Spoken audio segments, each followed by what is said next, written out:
Hello, my name is Huang Qiwen. My English name is Wendy. My student number is S04411057. I am freshman in NCUE. The speech title is How My Mind Came Back to Life, and no one knew. Imagine being unable to say, I'm hungry, I'm in pain, thank you, or I love you. Being trapped inside your body, a body that doesn't respond to commands, surrounded by people, yet utterly alone. Wishing you could reach out, to connect, to comfort, to participate. For 13 long years, that was my reality. Most of us never think twice about talking, about communicating. I've thought a lot about it. I've had a lot of time to think. For the first 12 years of my life, I was a normal, happy, healthy little boy. Then everything changed. I contracted a brain infection. The doctors weren't sure what it was, but they treated me the best they could. However, I progressively got worse. Eventually, I lost my ability to control my movements, make eye contact, and finally my ability to speak. While in hospital, I desperately wanted to go home. I said to my mother, "Went home." Those were the last words I ever spoke with my own voice. I would eventually fail every test for mental awareness. My parents were told I was as good as not there, a vegetable having the intelligence of a 3-month-old baby. They were told to take me home and try to keep me comfortable until I died. My parents, in fact my entire family's lives, became consumed by taking care of me the best they knew how. Their friends drifted away. 1 year turned to 2, 2 turned to 3. It seemed like the person I once was began to disappear. The Lego blocks and the electronic circuits I loved as a boy were put away. I had been moved out of my bedroom into another, more practical one. I had become a ghost, a faded memory of a boy people once knew and loved. Meanwhile, my mind began knitting itself back together. Gradually, my awareness started to return, but no one realized that I had come back to life. I was aware of everything, just like a normal person. I could see and understand everything, but I couldn't find a way to let anybody know. My personality was entombed with a seemingly silent body, a vibrant mind hidden in plain sight within a Pistorius. The stark reality hit me that I was going to spend the rest of my life locked inside myself, totally alone. I was trapped with only my thoughts for company. I would never be rescued. No one would ever show me tenderness. I would ever talk to a friend. No one would ever love me. I had no dreams, no hope, nothing to look forward to. Well, nothing pleasant. I lived in fear, and to put it bluntly, was waiting for death to finally release me, expecting to die all alone in a care home. I don't know if it's truly possible to express in words what it's like not to be able to communicate. Your personality appears to vanish into a heavy fog, and all of your emotions and desires are constricted, stifled, and muted within you. For me, the worst was the feeling of utter powerlessness. I simply existed. It's a very dark place to find yourself because, in a sense, you have vanished. Other people controlled every aspect of my life. They decided what I ate and when. Whether I was lying on my side or trapped into my wheelchair, I'd often spend my days positioned in front of the TV watching Bernie reruns. I think because Bernie is so happy and jolly, and I absolutely wasn't, it made it so much worse. I was completely powerless to change anything in my life or people's perceptions of me. I was the silent, invisible observer of how people behaved when they thought no one was watching. Unfortunately, I wasn't only an observer. With no way to communicate, I became the perfect victim, a defenseless object, seemingly devoid of feelings that people used to play out their darkest desires. For more than 10 years, people who were charged with my care abused me physically, verbally, and sexually. Despite what they thought I did feel, the first time it happened, I was shocked and filled with disbelief. How could they do this to me? I was confused. What had I done to deserve this? Part of me wanted to cry and another part wanted to fight. Hurt, sadness, and anger flooded through me. I felt worthless. There was no one to comfort me, but either of my parents knew this was happening. I lived in terror, knowing it would happen again and again. I just never knew when. All I knew was that I would never be the same. I remember once listening to Whitney Houston sing, "No matter what they take from me, they can't take away my dignity."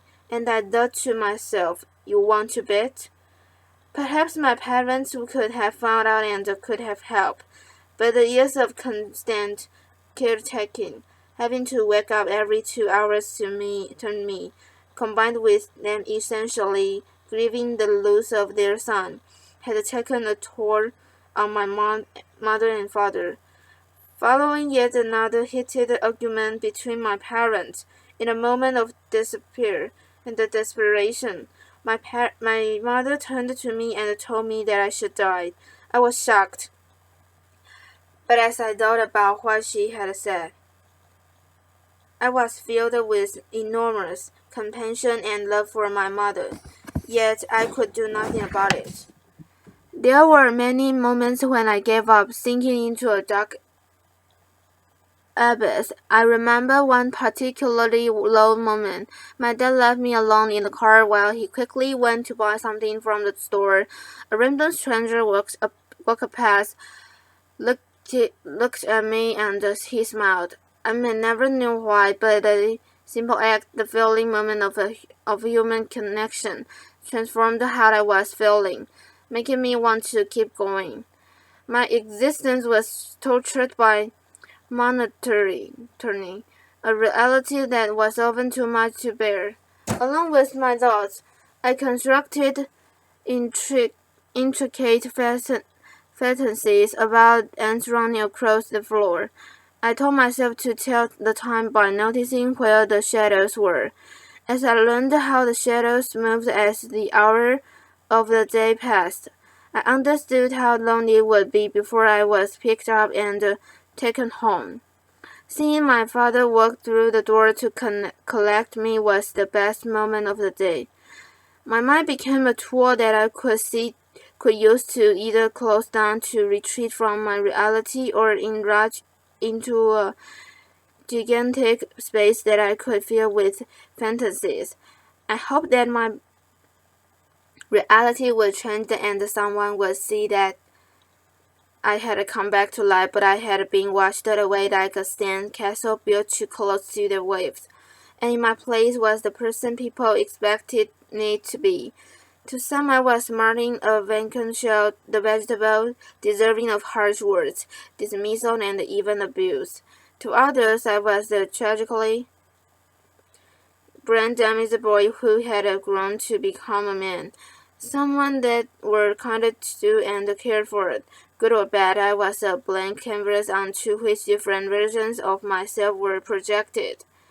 It took someone new to see me in a different way, an aromatherapist began to come into the care home about once a week, whether through intuition or her attention to details that others failed to notice.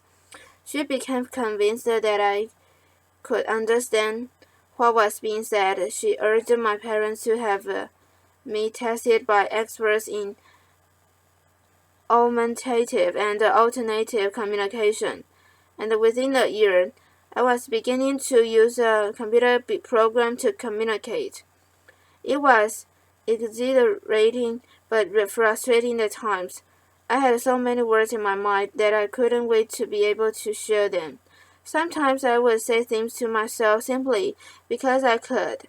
In myself, I had a ready audience, and I believed that by expressing my thoughts and wishes, others would listen too. But as I began to communicate more, I realized that it was in fact only just the beginning of creating a new voice for myself.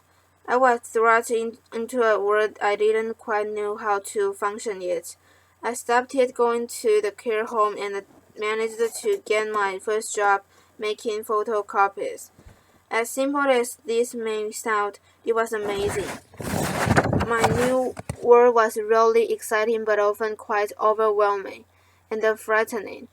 I was like a man-child, and as liberating as it often was, I struggled. I learned that many of those who had known me for a long time found it impossible to abandon the idea of marching they had in their heads, while those I had only just met struggled to look past the image of a silent man in a wheelchair. I realized that some people would only listen to me if what I said was in line with what they expected. Otherwise, it was disregarded and they did what they felt was best. I discovered that true communication is about more than merely physically conveying a message. It is about getting the message heard and respected. Still, things were going well. My body was slowly getting stronger. I had a job in computing that I loved, and had even gone Kojak, the dog I had been dreaming about for years. However, I longed to share my life with someone. I remember staring out the window as my dad drove me home from work, thinking I have so much love inside of me and nobody to give in to. Just as I had resigned myself to being single for the rest of my life, I met John. Not only is she the best thing that has ever happened to me, but John helped me to challenge my own misconceptions about myself. John said it was through my words that she fell in love with me. However, after all I had been through, I still couldn't shake the belief that nobody could truly see beyond my disability and accept me for who I am. I only really struggled to comprehend that I was a man. The first time someone referred to me as a man, I stopped me in my tracks. I felt like looking around and asking, who, me? That all changed with John. We have an amazing connection, and I learned how important it is to communicate openly and honestly. I feel safe, and it gave me the confidence to truly say what I thought. I started to feel all again, a man worthy of love. I began to reshape my destiny. I spoke up a little more at work. I asserted my need for independence to the people around me. Being given a means of communication changed everything. I used the power of words and the will to challenge the preconceptions of those around me and those I had of myself. Communication is what makes us human, enabling us to connect on the deepest level with those around us, telling our own stories, expressing wants, needs, and desires, or hearing those of others by really listening. All this is how the world knows who we are, so who are we without it? True communication increases understanding and creates a more caring and compassionate world. Once I was perceived to be an inanimate object, a mindless phantom of a boy in a wheelchair. Today I'm so much more. A husband, a son, a friend, a brother, a business owner, a first-class honor graduate, a keen amateur photographer. It is my ability to communicate that has given me all this. We are told that actions speak louder than words, but I wonder, do they? Our words, however we communicate them, are just as powerful. Whether we speak the words with our own voices, type them with our eyes, or communicate them non-verbally to someone who speaks them for us, words are among our most powerful tools.